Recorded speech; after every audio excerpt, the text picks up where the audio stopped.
So of course I've got to ask, is this your first podcast interview? This is my first podcast. Thank you so much for having me, getting me out of my shell. No one I'd rather start with. Thank you. Yes, my pleasure. My pleasure. I've actually had quite a few guests on the podcast who it's kind of like their first. It's, I feel special to do that because Yeah.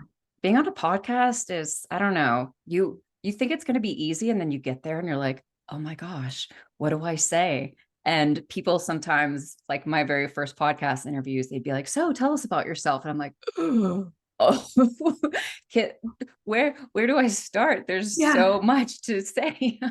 totally. Well, you're so welcoming. I think that's why people gravitate towards you for their first ones. It's I not hope as so. intimidating, yeah, as I thought it would be. Yeah, yeah. Well, I definitely want it to feel like home, like a conversation, for our beautiful listeners who are tuning in. I want them to feel like they're hanging out with us, like there's a little seat. That's the way I always think of it when I'm recording even my solo episodes. So today I'm really excited to just dive in and nerd out on channeling, and I'm so thankful to have you here.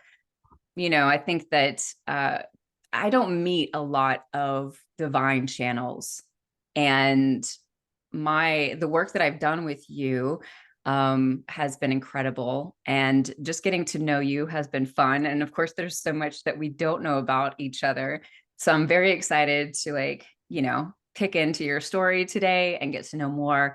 And I also just felt, for whatever reason, there's really been this sense of importance coming to me about talking about channeling in general and the ways in which it can benefit us in our everyday life. I know that you're aware of, there's this idea that you have to be special and you have to be psychic and you have to have all of these gifts in order to do these things. And of course, I believe none of that. I think that there certainly are some folks who are just naturally gifted. But for the majority of us, it's learning how to build that muscle that we haven't used, and maybe like in a couple of lifetimes, even, but it's still there. And I have talked on this podcast extensively about how much channeling the Akashic Records has changed my life. And I just can't, I love teaching people how to read the Akashic Records themselves. And what this really kind of comes back to is learning how to channel. There's so many different ways. So you have a different, style of channeling than I do. And so I think this is going to be really fun to nerd out about. I think the first place that we should start is like, what is your definition of channeling? How would you explain it?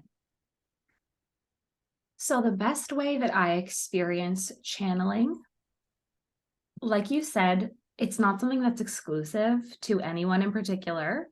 I start all of my readings by saying, you can do exactly what I can do. It's just that I've been practicing longer. I've been working this muscle longer. That's it. I firmly believe that our psychic ability is as tangible as our other five senses. It really is our sixth sense, right? So for me, I know that I'm in channel just because I've been doing it for so long. I just know the feeling. I'm clairsentient. It's my strongest clair. So I have a deep feeling, a deep knowing of when I'm starting to channel. I can feel the energy change. I can feel entities kind of asking for permission to take the floor. And then I get the final say over who is allowed to come through and deliver. I've set office hours recently. I really had to set boundaries with how open my channel was. It can be pretty all consuming if you're not on top of it. And I think that's what frightens most people, actually, is the idea that you can never shut it off. But you can, which is great. So for me, channeling is really them asking for permission, and then we start. So I can just kind of feel the energy. It's funny, you and I were voice noting back and forth the other day, just normal conversation. And then I guess I slipped into channel without even really knowing, because I'd already met your guides and we've already kind of connected that way. You've had a reading with me, I've had a reading with you. And so it just came so naturally. And for you to be the person who voice notes me back and says, I heard the second you went into channel. Like I could tell from your voice. I was like, oh, that's channeling Amber. My best friends still can't discern when I'm channeling and when I'm just giving them advice. So for you to like hear that difference and feel that shift in energy over the phone was like amazing to me because you picked up on the nuances that I feel that are hard to explain to everyone else. You just got it. You could hear it. Wild. Yeah. How does it work for you? How do you know when you're channeling? For me, it's a very intentional thing. And I don't think I've ever set, well, I should back up and say specifically because I work with the Akashic Records primarily, I open that channel. Mm-hmm. So it's very intentional. Like I'm not someone who's like slipping in and out of channel necessarily. That being said, I've definitely been in conversation with people, and they're sharing something difficult with me or whatever. And I just start speaking and then it's over. And I'm like, that was really good. That was not me. Yeah. Where did that come from? And I think that that sort of channeling is more so what people tap into, kind of here and there outside of that intentionality. So for me, channeling is definitely like, I open the Akashic Records and then I really tap into my heart space and really step aside so that whatever it is that wants to come through me can come through me, and I've practiced a lot with that. So I've like you, like I know when I'm in channel, like I feel that energy and I feel that shift. And I think I can definitely recognize it in others. It's almost kind of like a uh, like you see it in the movies, people are like, going cross-eyed and like whole body sorts of things. And it's like that on like such a tiny level, it's Yeah. just like there is this shift in their energy. And with you, like when we were talking, it was just like I could feel that shift. And I think that when you do channel and when you are someone who puts in the time and practice and effort into channeling, you really start recognizing that.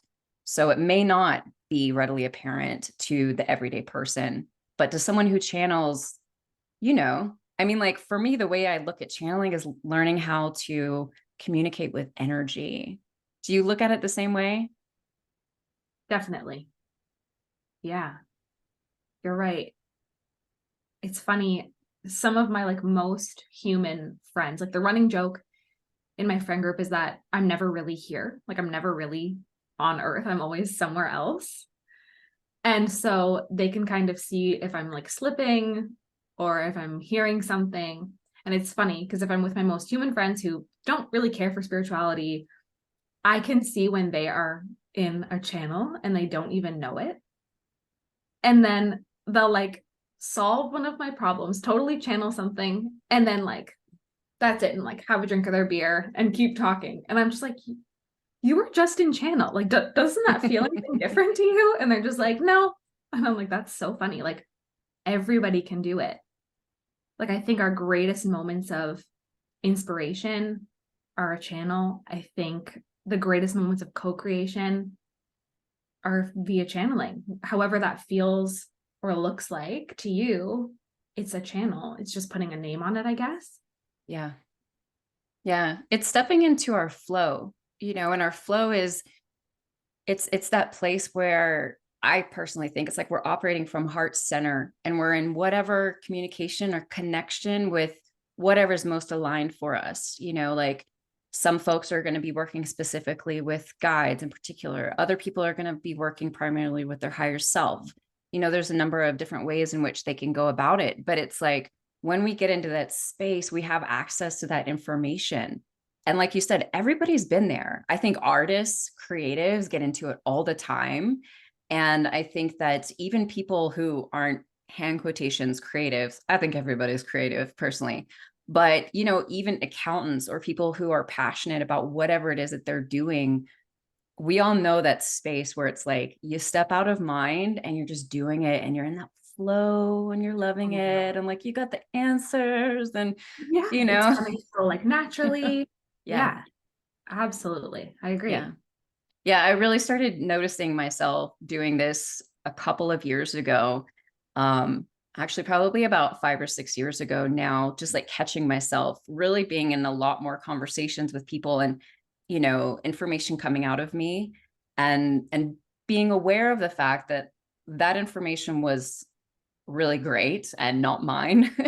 And so thankful that I was able to even share that with the person, and seeing the impact of it. And then going back through my life and seeing that that had been a part of my life. Like I was a kid whose parents would ask them questions that I shouldn't know the answers to, and I never even thought about it much. Right. Yeah.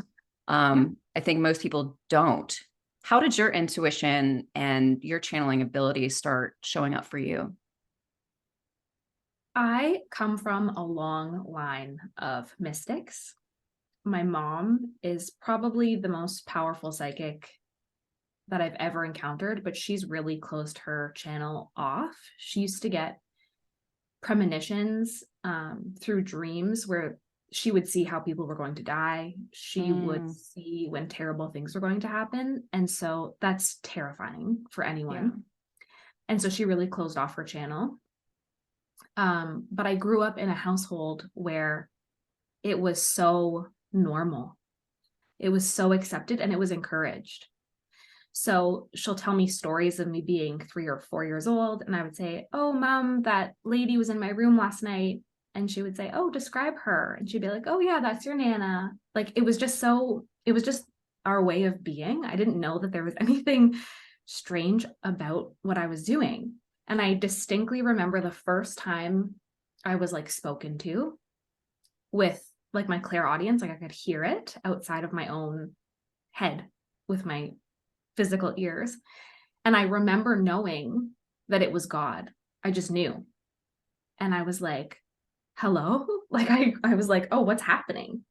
Um, and then as I grew older and went to school, that was when I realized that not everyone experienced what I was experiencing. And when you're a kid, all you want to do is fit in. So I learned really quickly to not say anything, not bring it up, and just really fall onto the other side of the veil. I just totally forgot about that ability. I really don't think it carried me through the early part of my life. I had to learn how to be human, as funny as that sounds. Makes total sense. I did start off that way. So learning how to fit into the 3D world and the Matrix was the first half of my life. And then my father passed away unexpectedly in 2017. And um, I remember kind of making a deal with my guides and being like, okay, if I have this ability, if this is something that I was born with and this is a gift that I was given, then if you let me communicate with my dad again, I was hurting so bad. I would have done anything.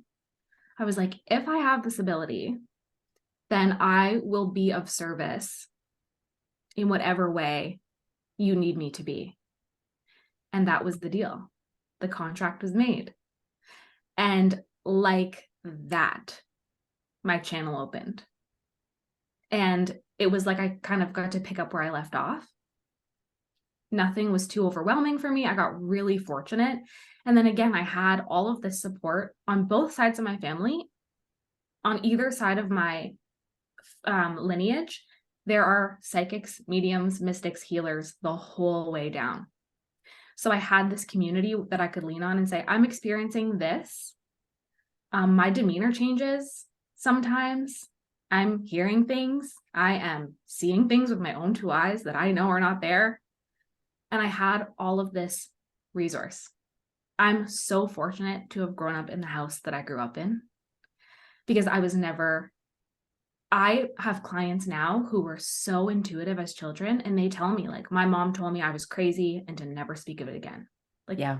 a lot of people have that experience, and it breaks my heart. So it's nice that now I find post pandemic or maybe during the global shutdown was when people really started to look inward, and energy healing and these abilities really became more commonplace, or more, there was more room for them to come out and grow. So it just kind of happened in divine timing, where I got to get used to my abilities again, really come to terms with what was happening. And then over the span of whatever it's been now, 5 or 6 years, I've had to set boundaries, learn how to channel my channel, and hold up my end of the bargain, which is be that channel for people who haven't figured it out themselves. So, like I said, I tell everyone I meet with, you can do what I can do, and your guides want to help you do that. We all have this like direct line. I always call it like the direct line to like heaven. Like I can just pick up and like call. And I'm like, we can all do that. And it's my goal as a channel. Ideally, in a perfect world, people do one session with me and that's it. Like, you're more than welcome to come back, but you don't need me. I'm the facilitator. So I really try in a session to introduce the client to whatever guide is most prevalent at their life in that time. And I want them to be able to notice the signs for themselves. Notice when you're in flow. Notice how your feeling changes, how thoughts pop into your head, things like that. I think it's really important that we can all lean on our own channel, because it gives us a certain level of sovereignty where we're not constantly looking outside of ourselves for advice. It's so convenient to know when you're in the flow and to recognize it. And your ability just grows the more that you pay attention to it. So that's really what I aim to do in every conversation where I'm channeling, is just put people in touch with their own team, because we all have one. For sure. That's incredible that you have so much support around you. I mean, I grew up in a Christian home. It was very fundamental, like fundamental Christianity when I was a kid. And my parents were really hardcore. Like, we could watch like one TV channel, which was fine. We spent the majority of our childhood outside anyway, but like we couldn't, like, what was that one show that everyone loved with the little yellow dude who like back talked his parents? Yeah, The Simpsons. We were not allowed to watch that kind of stuff. Like, my brother could only play with like, army figurines. Like, he couldn't have like the He-Man toys and stuff. I mean, my parents were really strict, but my dad was always more open-minded, and he left fundamental Christianity when I was younger. But so I was able to talk with him about God, but not anything else. I mean, my very first memory was seeing an angel. I was looking for my parents and was scared. But I wasn't able to, like, that wasn't even acceptable in my childhood. And even now, since I've started doing this work, I don't have a relationship with my mother, primarily because of the work that I do. And I think that, honestly, I think that that's also part of why people don't go down this road, because it's like it opens up so many doors, whether you are fearful of what's going to come through that door or you're fearful of how like people are going to perceive you, or you know what I mean? Like, I know my life switching from CEO to spiritual guide it's been such a ride. I personally am still learning how to step out and be really, just show who I am and show what I do without feeling like I need to apologize for it. But that's just the way, the world has absolutely opened up, I think, since the pandemic a lot, but we still have a far way to go. So I just think that's so incredible, and clearly very meant to be that you were given all of that support. I think that there's this percentage of people like yourself who are born into these situations that are it's very obvious this is like, what you're supposed to be doing. like, because you do have this support and you do have these gifts, from a young age. And then there's like me and a lot of the majority of us over here who we're all intuitive in like little ways, but like, we're going to have to work harder for it. So I'm curious about, well, first of all, like I definitely wanted to talk about boundaries with you. And since you mentioned that, let's kind of dive in there. So once your channel kind of opened up and you started, I don't know, did you kind of like start reading for people, or like, how did this work for you? So I learned my lesson one day. So when I first kind of got back in touch with my abilities, I was excited. Like, it's so cool to be able to perceive the world in a different way than you have been the past 15 years, right? So I can remember the day I learned my lesson. I was in the grocery store, and this was a time where my channel was wide open. And I was just like, I wanted to try a little bit of everything. I wanted to feel out the energies that were coming. And I must have just been like a target because I was just walking around so open, no boundaries in place. I was in the grocery store and I saw a woman across the aisle, and instantly this man appears beside me and he's like, "Hey, that's my niece. I have a message that I want to deliver to her." And I'm like, okay. And I'm pretty shy. I was back then, pretty intimidated. And I was like, oh, this is just crazy. Like, I can't just walk up to someone in the grocery store and be like, I can see dead people. Do you want a message delivered? Like, how crazy is that? But he was so adamant. I remember the spirit was so adamant. So I go over, takes all my courage, and I can feel my throat closing up now. Like, I remember that feeling of being terrified to say anything. And I say, "Hi, is your uncle passed?" And she looks at me like she's literally seen a ghost. And she just goes, "He was a terrible man, and I don't want to hear anything that he has to say." And from that moment on, I was like, it's none of my business. None of this is any of my business. I don't know what people have been through. Spirits, if they know you're a channel, there are spirits who will take full advantage of that.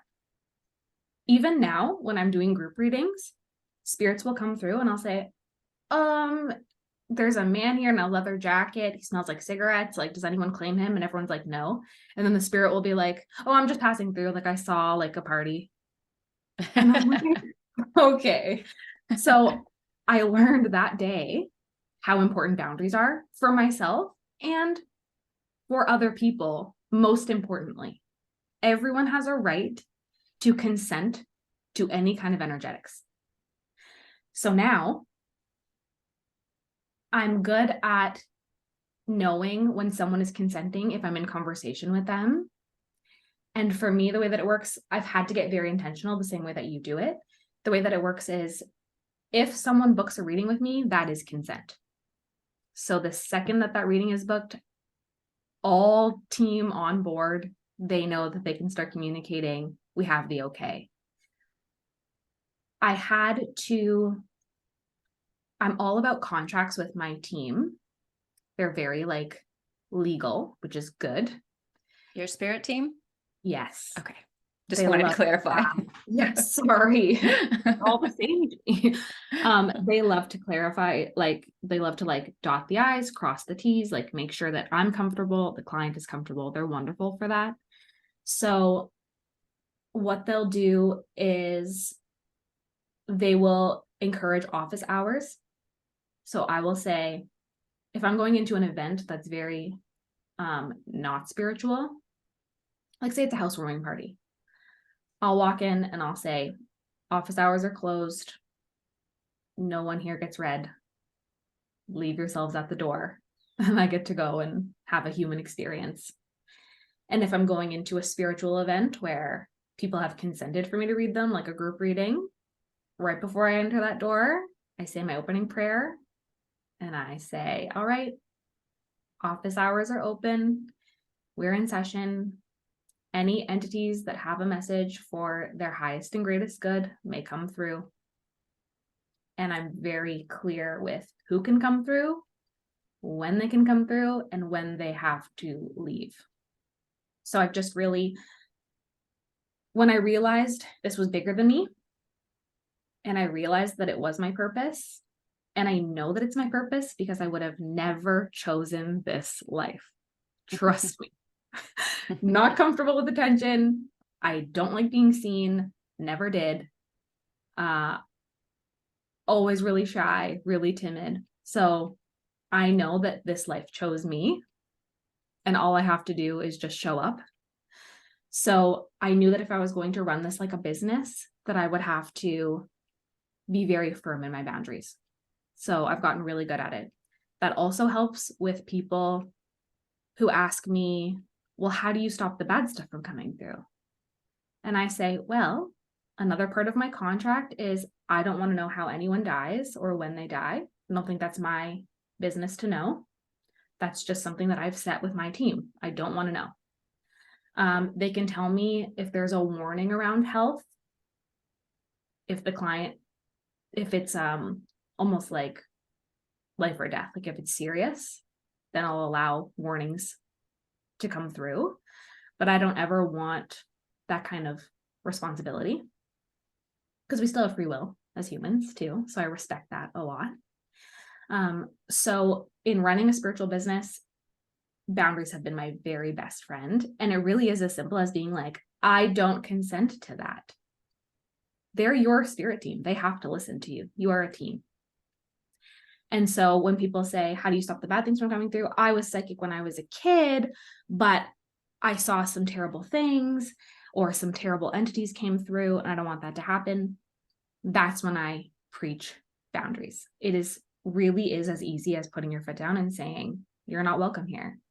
Yeah. At the end of the day, you have the sovereignty, you have the free will, and you have God, and you're going to be protected as you move through it. You just have to trust that you're strong enough to shut it down if you don't want it. Yeah. Yeah. Boundaries are important. Yeah, that was definitely one of the things. I mean, I call it my metaphysical awakening. When it happened, it was so fast. I mean, it was just like over a span of a few months. And I went from being, the most open-minded Christian I'd ever met, but still a Christian. So had some very strong boundaries in place and guidelines for what I believed and what I was open to, and those sorts of things. So just like literally the doors being blown off the hinges.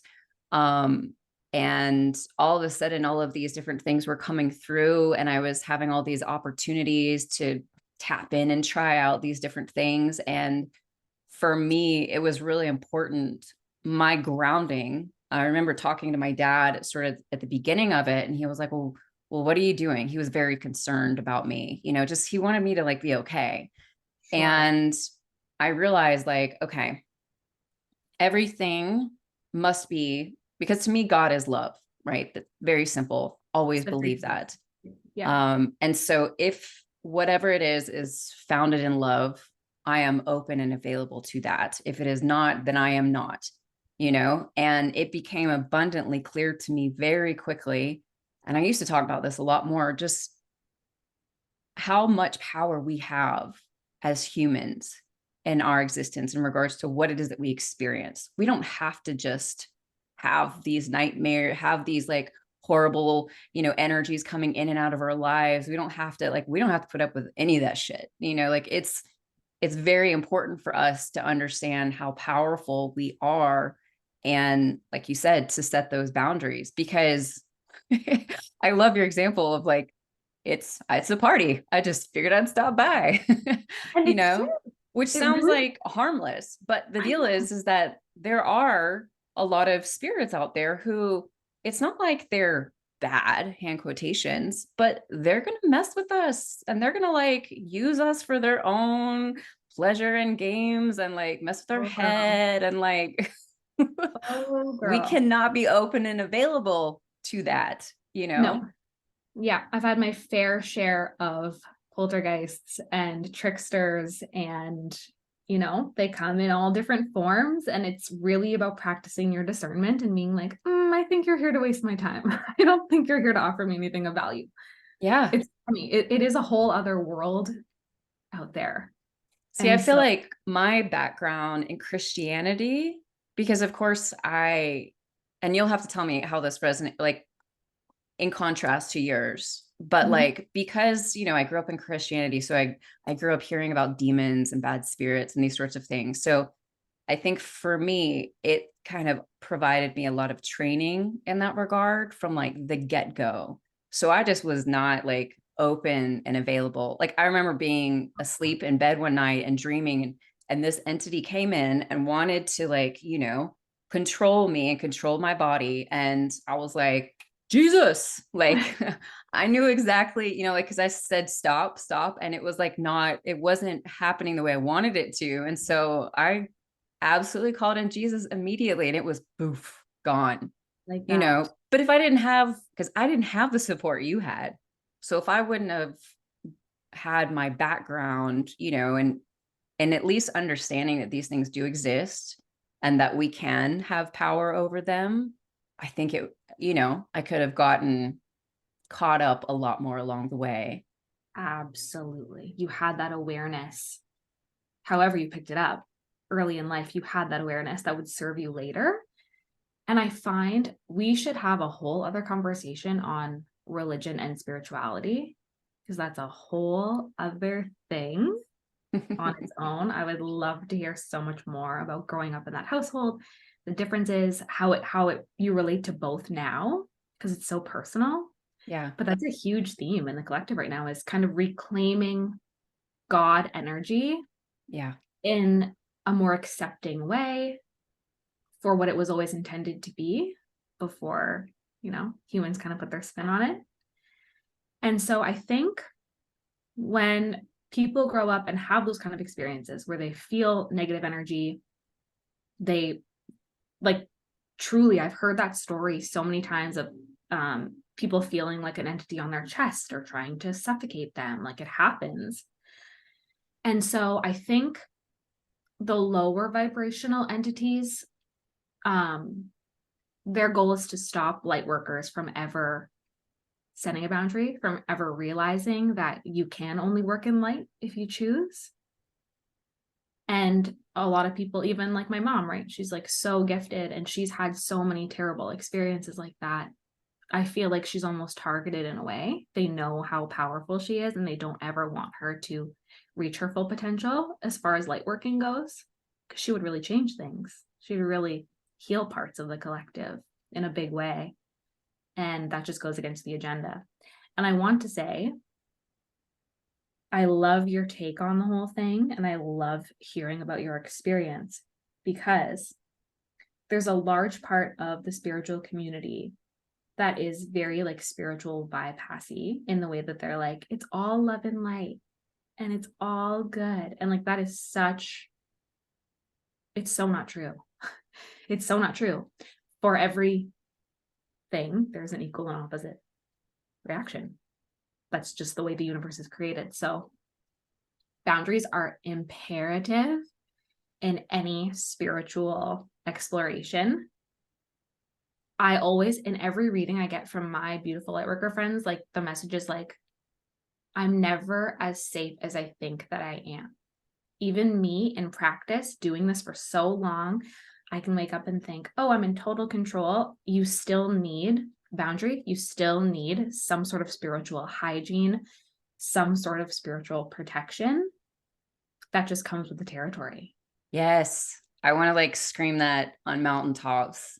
I have been blown away, especially over the past 2 years. It's like I meet other channels in whatever shape or form, but people who've been doing this kind of work for decades, they don't freaking take care, like energy. They don't have an energetic hygiene routine. They don't protect themselves. And then they wonder why they get all kind of like caught up and thrown around. And I'm just like, I don't care how long you've been doing this. Like, this is not, there's nobody that's going to ever be completely outside of that. Like, we're all energy. So even when our aura is really, really strong and we're able to affect more than is still coming in, there is still coming in. And we're just energy. So it doesn't, like, nobody's above that. That was That, so, that's the thing. No one is above it. And Nobody. it's so easy to feel like you are. And the bigger, like I've seen light workers with huge platforms, and I can just look at them and be like, you are wide open. You're Yeah. wide open. Yeah. You I've might want to seen be it. grounding. Yeah. Yeah. I've seen it. I've literally, I've seen this happen so many times just since I've really stepped into the industry. And like, I've seen people who I initially enjoyed following, who I resonated with, lose it basically. And I don't mean like fully lose it, but it's just like you can tell that they are, I don't know what they're necessarily Oh, doing, girl. but they get off. And it's beautiful. I mean, like, it's always like hard for me to see because I'm like, no, I loved following you before and now I can't listen to you anymore. And it's so hard. And it's also really helpful for me to remember to be vigilant about my care and to never think like, because I think it's pretty easy, you know, kind of like as humans, like, you know, we do something for a while and we kind of think like, I'm good, or at least I do. And then I have to be like, wait a minute, no, I actually need to do more of that. And so it's been such a good reminder for me to really try and stay vigilant in my own work. And then in people in my life, I'm like, please let me know if you start seeing my message go wonky, Oh, if my energy starts shifting, like I want to know, you know? I love Um, I just think it's so important because like we can easily get off track. I don't, you know, we're all human. So we got yeah. to look out for each other in that regard. But I think it happens way too often. I thought of examples as you're telling that story. It's true. Like light workers that I was evolving with, all of a sudden they go in a totally different direction. Yeah. And maybe it's something to do with like platforms and ego. I'm not Yeah. sure. I saw it in one specific light worker. And it's funny because her thing, like her tagline was like, um, it'll never happen to me. Like I'll always be this way. Hmm. Like I'll always be a certain channel. And then slowly at first and then all at once, her community and me included were like, something is so different, where it was almost like she was so open that something else stepped in. And then that was the end of it. And it was totally different person, totally different. And yeah, we had to, like, I was like, oh, I don't align with you anymore. Something feels really icky about this, and I'm just going to call it. And so I see instances of that in other accounts. It's true. Like I'll just hit unfollow and be like, ooh, I don't know, your messages lately haven't been resonating with me particularly. I think that's the beauty in evolution, right? I hope that all light workers kind of grow together towards the same goal. It's not always going to happen. And I've had to come to terms with there is still an audience for those light workers. Absolutely. There are still people on different frequencies that are going to resonate, and they're who they need Yeah. at their point in their evolution. So I've just really kind of I've really worked on releasing judgment around any of that, because as much as I'm not more protected or more gifted than anyone, I also don't know better than anyone else. Right. Like Yeah. I'm just a tool. Like I'm the vessel. Well, and we So don't ever know what's going on in their life, you know, no, like I definitely think, and I've had this conversation so many times, you know, it's like, is this actually someone like, are you just evolving on your own path? And so, because I think it's very natural to not always align with someone, you know, absolutely. that is normal and natural to kind of graduate from a spiritual teacher in whatever shape or form that person was for you. And then I think that there's like the message kind of going off, you know, and things really shifting. And then I think there's too, like, at least for me, I also have to ask myself, like, are you jealous of this person? You know, like, is that a part of it? Like, do you have to, you know, because I'm a competitive person. I like being awesome at what I do. I'm not going to lie. And do I get jealous sometimes? Yeah, I do. You know, so I got to be honest with myself as well. Like, wait a minute, is this a personal thing? Mm-hmm. You know, really being honest with myself. But I do think being a podcaster, And I feel like what you talked about, like the platform, when we start getting attention and we start having a lot coming towards us, a lot of love, a lot of people like, you're amazing, you're awesome, like I Yeah. really, uh, I am constantly trying to keep those things very neutral in my life because it's so attractive and it's so, I'm missing my Magnetic, word right now. like Well, magnet. it's one of those, it's a slippery slope, Oh, like it happens so fast. And all of a sudden you're an ego way more than your actual and spiritual channel. Like working, like you said, like in purpose. yeah. I've fought and screamed and kicked for this lifestyle too. I was not interested. I was like, I make a lot of money doing that other thing. And like, Right? I was so happy being oblivious. but now that I'm here, like I've got to Mm. consistently check my integrity. I just think it's so important as a channel. And I'm going to mess up. We're all human. We all can be uh tempted by power and control and fame and success, and you know what I mean, which I think, especially for people who do this work, and you'll have to tell me what you think, I think it's so crucial to have a really good circle around you that can literally be like, look, I love you, but you're not the same, something's off, something's going on, and Mhm. or just that guidance and support. You have that in your family, but do you also have that like outside of your family?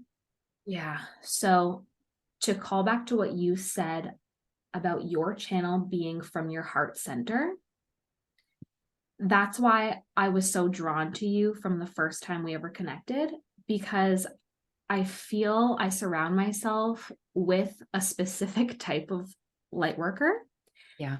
who operate from a certain baseline, and they can tell when there's a certain shift in that baseline. Like, I know if I come to you with a thought or an idea, God forbid this happens, but I know if I'm ever starting to slip or lose it a little, you will be like, that doesn't sound like Amber. You know me well enough. And my little circle here, um, I wouldn't be the same channel without them, because we are constantly holding each other accountable spiritually. And that's not always easy, No, you it's know? not. It's like the people you love the most being like, oh, I don't know if I agree with what you said. Maybe you should sit with that a little bit more. Like, that takes a good friend to do. And so I'm really lucky to be in this community of, we all do different things, we all have different modalities, but the baseline is the same. And I'm so thankful. Yeah. No, it's very, very, even in my regular everyday life, even before all of this, like I want the friends who are like, Anna, what are you Yeah, doing? totally. Totally. To me, that's real friendship. And it isn't easier. Like it can be really hard and it can be really painful. And I might really, really not like what someone says to me and be like, I'm gonna have to get back to you on that. But I'm gonna walk away and be like, oh my gosh, I'm so thankful for this person who actually loves me enough to tell me I'm slipping up or I'm not acting, being in integrity or whatever the case may be. Yeah.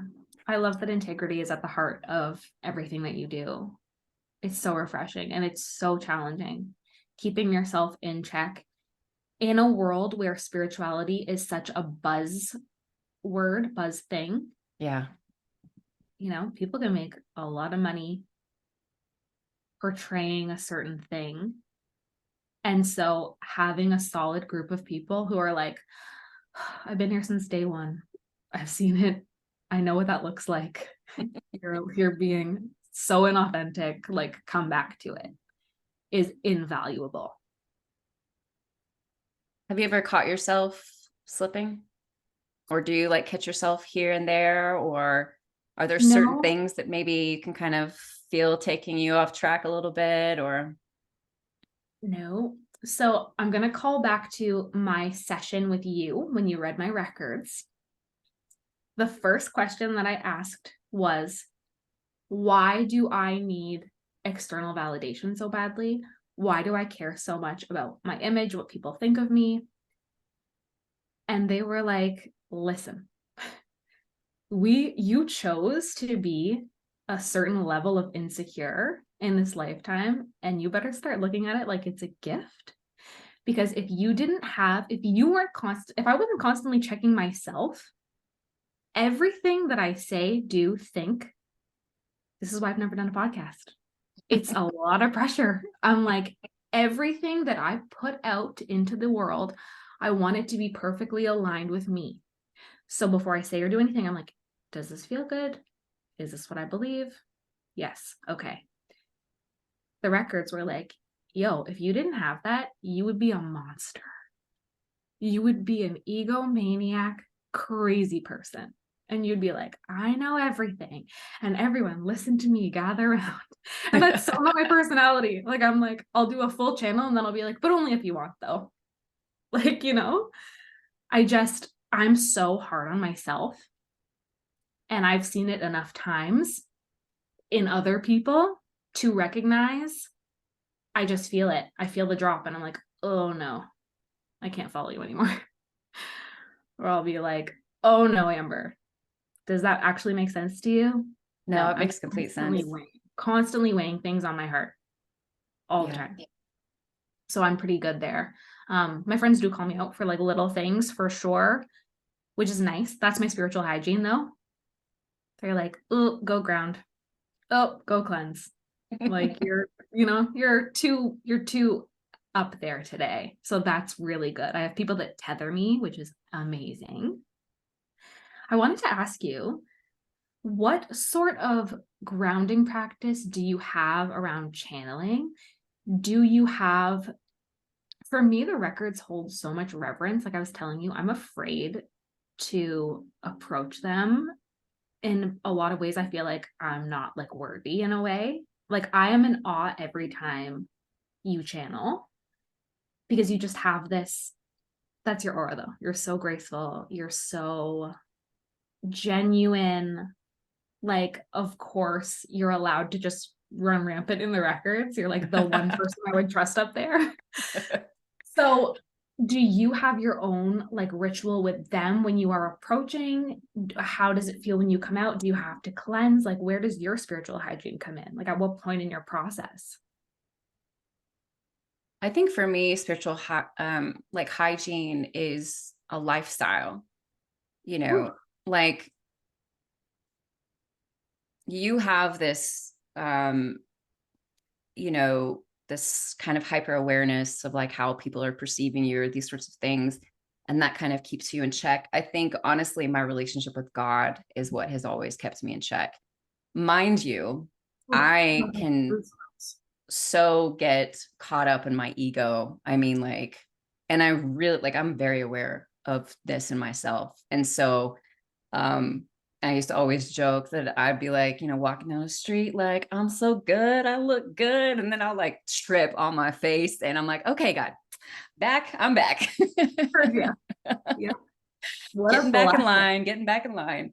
Um, I have just, I've always been held, I think, just spiritually, like to a standard, like I feel like that I need to stand up to. And so for me, like when I started doing this work, I take it so seriously.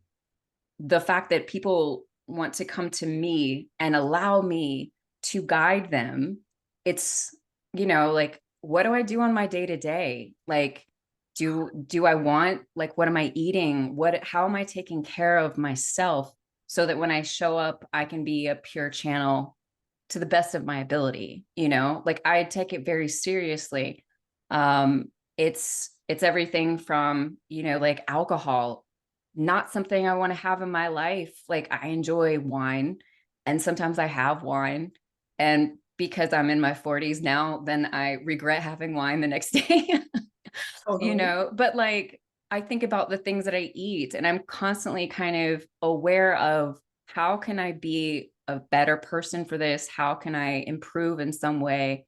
It's important for me because again, it's all about the integrity. But whenever I have like when I'm working with clients, there are specific things that I do. I always clear out my clear and balance out my chakras. There are certain like crystals that I have and that I utilize with, with me when I'm in session to protect my energy, but also really to help balance my energy so that I can tune in better. And grounding, I think too, for me is so much about doing like regular, everyday, normal things, like cleaning my bathroom or washing some dishes, taking the trash out. Like people want to get all ultra spiritual about grounding. I'm like, go clean your house. You are going to feel so much better and come back down to planet Earth. So for me, it's like, it's a lifestyle. It's day in, day out. But as soon as I started actually, like when my guides were like, yeah, so you're going to start charging now. And that was a big deal for me, and so I really felt like I needed to ante up. If there was going to be this exchange, then I needed to make sure that I was in that place. And I honestly, like you, I'm very hard on myself. And I think sometimes I take this to extreme. So I've kind of chilled out a little bit with myself, but at the same time, I feel great when I take care of myself. I do channel better. When I'm eating better, like there's just certain things. My favorite thing about how you experience the world and how we experience you is that you lead by example. That's hard to find in the spiritual community. You're so authentic, and we don't see the parts of you that are so hard on yourself, right? We only get to see like the beautiful Anna that is presented to us. And we're so fortunate to have that. And still, in the same reverence I hold the records, I hold you. And it's just like there's something about you that's to be admired. And I really do look up to you as a spiritual coworker, whatever we are, as We're coworkers. Yeah, as colleagues. I really do. You just have this maturity about you that's like hard earned, and you never let yourself slip. And I'm so appreciative of that. You really do. You lead by example, which just gives authority. I would say I try. Yeah, we see it as a really good thing, and you're still checking yourself in the background. So it's really like the best of both worlds. Oh, like I was messaging you the other day, I was like, my ego loves you. You have such nice things to say. But again, it's like just from a pragmatic level, like you've seen it, I've seen it. This work is just so different. And that's why like building this business for me has been so hard, because it's being held to a completely different standard than my marketing agency, or, I've always been someone with high values. That's just who I am. But, this work is so different. I mean, how it is, right? That your words can shift someone's life completely. And that's a big damn deal as far as I'm concerned. So, I think it's important and I try to I just try to share all the ways I'm superhuman too, because I definitely don't want anyone to, just ask my partner. He'll fill you in. Get him on the pod. Let's go. Okay, so I wanted to ask you, I have so many questions I feel like we haven't gotten to, but I want to ask you kind of like one final question before we kind of, where we talk about how folks can get a hold of you and these sorts of things. But I'm always curious to hear how people experience their gifts. And I would love for you to share with us, like, how it is for you when you're channeling, like what comes through for you. Are you seeing, feeling, hearing? Like, I'm really curious about that.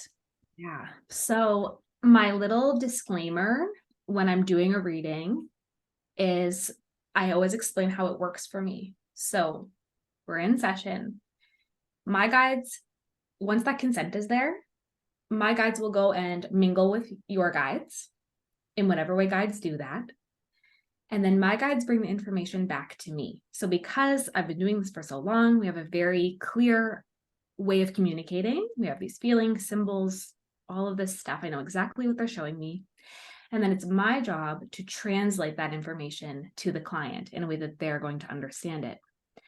So when I'm in channel, before I say my opening prayer, I'm like, okay, we're about to get into it. Here we go. I need you to know I cannot feel any human emotion when I am in a channel. So if I'm laughing, crying, please know that is your guides using my physical body to relay that to you. And on that same page, I will not have any memory of what was said. Amber steps aside. My consciousness takes a little backseat.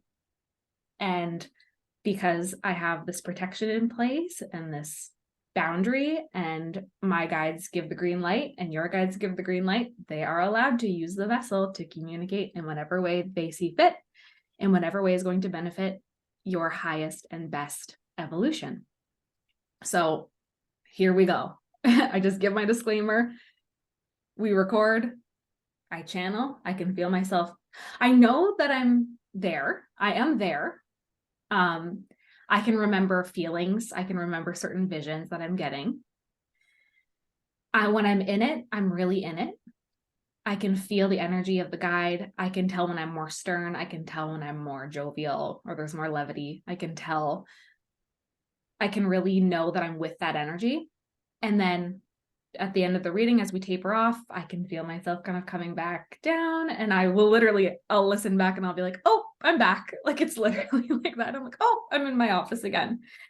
And I will thank the guides for being there. And I kind of get a good look at them outside of the channel just before they go. They'll be like, hi. And I'm like, oh, they're saying goodbye. Like, thank you so much.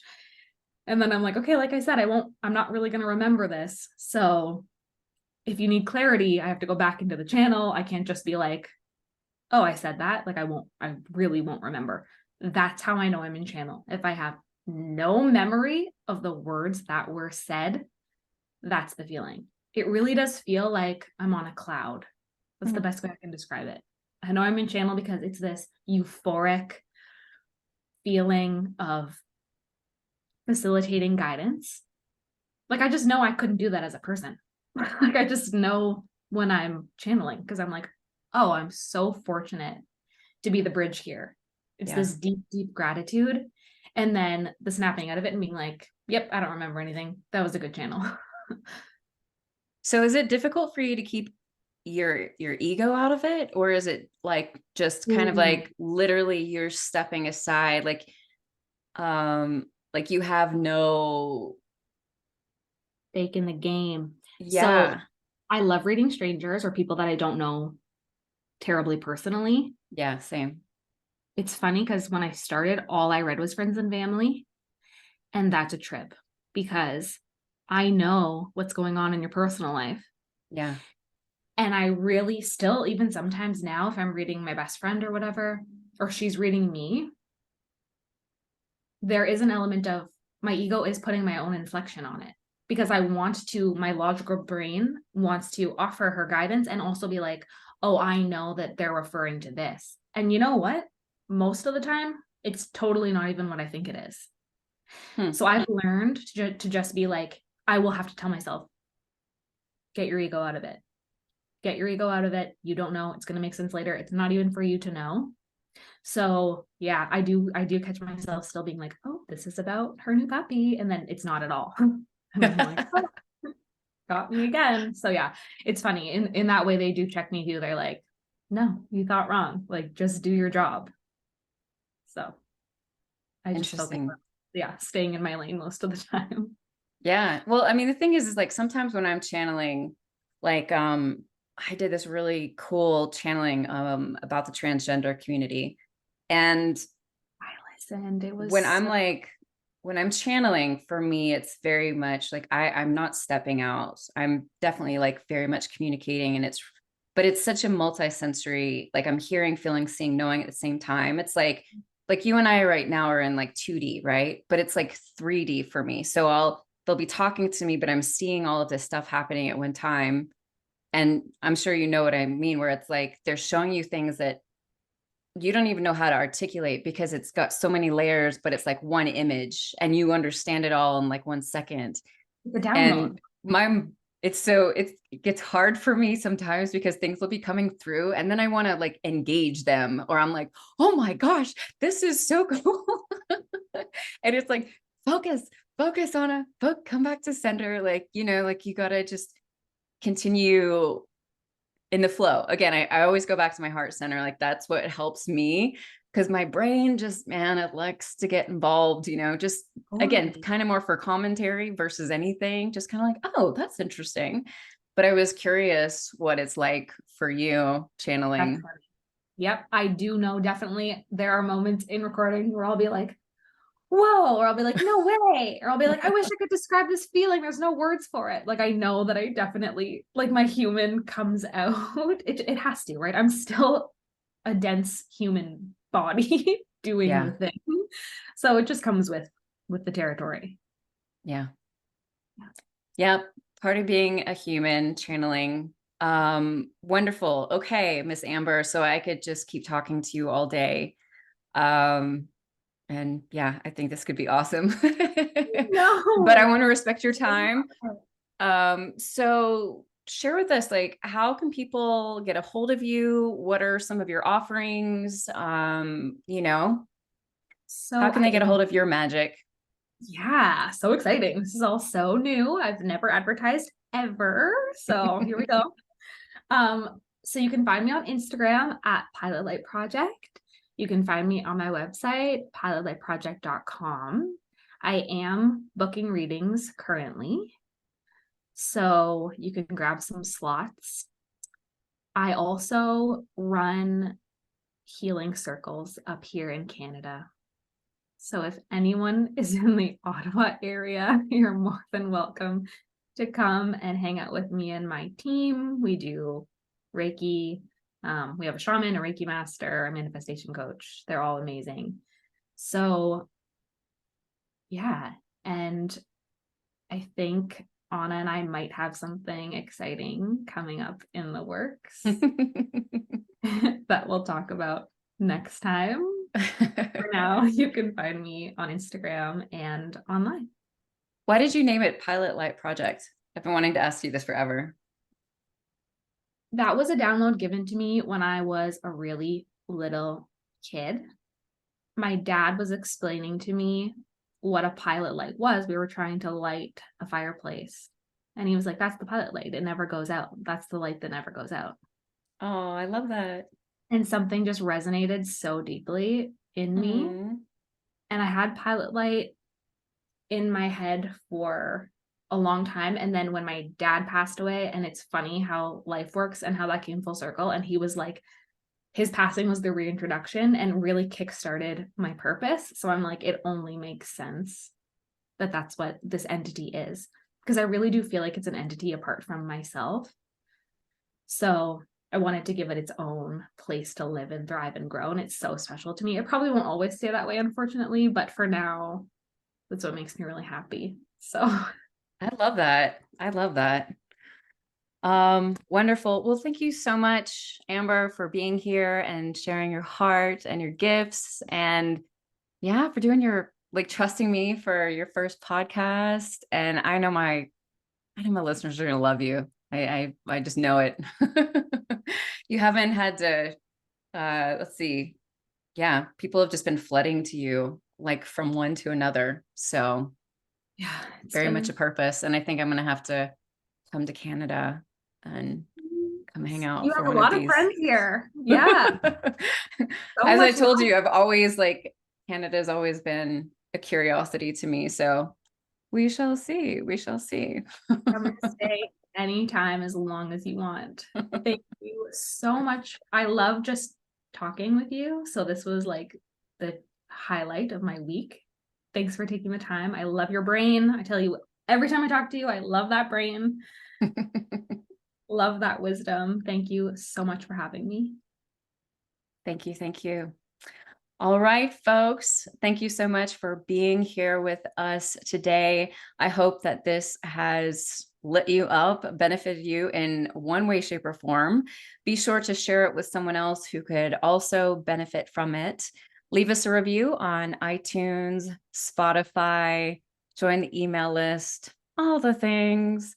Sending you so much love. And don't forget, when we invest in ourselves, the world benefits. Until next time.